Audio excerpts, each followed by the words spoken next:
Okay, so this is part two. If you missed part one, go take a listen and look at part one. So, all right, because people been asking me, where's part two? Where's part two? All right, so here's part two. So she comes out in the revealing outfit, put the baby down. He hears the jiggle at the door. So somebody has put a key in the door trying to get in. So mind you, he had been sitting around wondering if this young lady was married or what the case was. So he couldn't get in. And so she's like, uh-oh. He's like, uh-oh, what? He's like, is that your mom? She's like, nope. That's probably my husband. He's in the military. He was deployed. He wasn't supposed to be back until next week. And that's the guy who called me on the phone. But it looks like he tried to surprise me. And I'm like, how did you deduce all that from him putting the key in the door? So she says she just knew.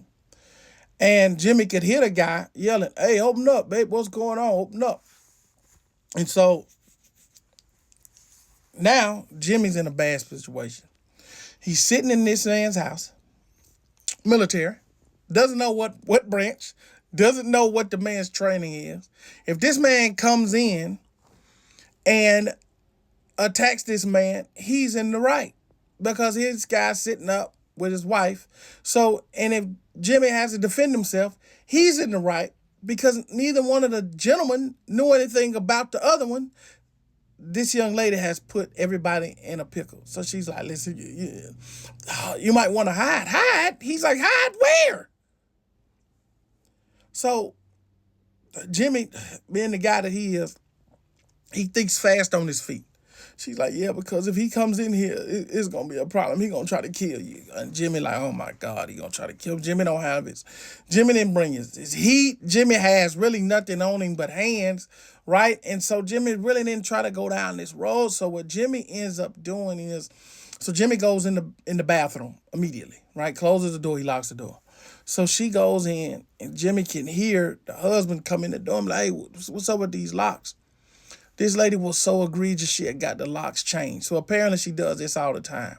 So she had gotten the locks changed so that he couldn't sneak up on her. But she went ahead and told him a lie that the mom had lost the key. So they talked to the apartment complex and the apartment guy came and changed the locks. So Jimmy is still in the bathroom. He's hearing all this. But he's like, I got to get out of here. So Jimmy comes up with a plan on the spot. He can't. It is no window that he can jump out of, nothing like that, like the movie. So he comes up with a plan right on the spot. Because all Jimmy needs to do is get to that door. That's all Jimmy wants to do is get to that door. Because he was sitting in that chair like I am here telling y'all this story. He looked around, he looked at an escape, and he looked at how to get up out of there. Right? Because right as he was about to leave, it dawned on him that this woman was not single, is when that key went in that door. He couldn't get there fast enough. So he comes up with a plan. So Jimmy flushes the toilet. So of course the husband like, what's going on? Jimmy opens the bathroom door after flushing the toilet. He says, hey man, how you doing? Ma'am, your toilet is all good to go now. I'm going to go back to the office. I'm going to let them know we got everything taken care of. So the dude was looking at him like, because initially the dude was like, who is this guy? And then he said, yep, the toilet is all good. I changed the float out over there and pulled it up, put a new wax ring down for you, ma'am. I think everything should be good for you. So this guy's like, what? Why you? We've been talking every day. Why you didn't tell me about the toilet?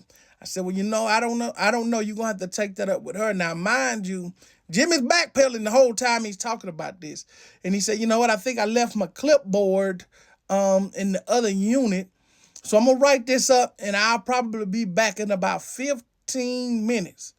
So Jimmy's backpedaling, but he's not stopping at backpedaling. So he's looking the guy, he's sizing the guy up just in case this has to go to fisticuffs, because this ain't really what Jimmy want to do, especially in another man's house. Because he didn't know what kind of weapons he had. He didn't know what the man even had on him. So the guy's looking at Jimmy. Jimmy's, just talking. Yes, ma'am. Yes, ma'am. All he kept saying was, yes, ma'am. Yes, ma'am. We gonna get this. I'm gonna make sure I write it up for you. Beelines to the door. So he closes the door, you know, gently like an apartment man would.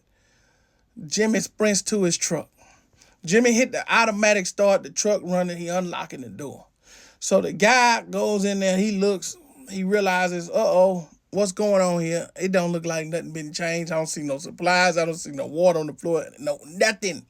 So he comes out the door immediately looking for Jimmy. Jimmy got to that car. He got out of there. The man comes running out. Get back here. You ain't no freaking maintenance, man. But Jimmy had already closed the door and was speeding out. Do you know the man chased Jimmy on foot as long as he could go, like he was some type of Terminator? And so Jimmy got out of there, man, and never spoke to that woman again. Talk about a close call. Hey, Jimmy, that was a good story, man. Listen, that was a good one. That was thinking on your feet, because I don't know if I would have thought about that one. That was a good one. That was a good one, because I would have thought you had to come out immediately swinging on everybody. her, him, and the baby. I mean, but that was a good one. But anyway, that's the end of this story. I'll see you guys on the next one. I'm out.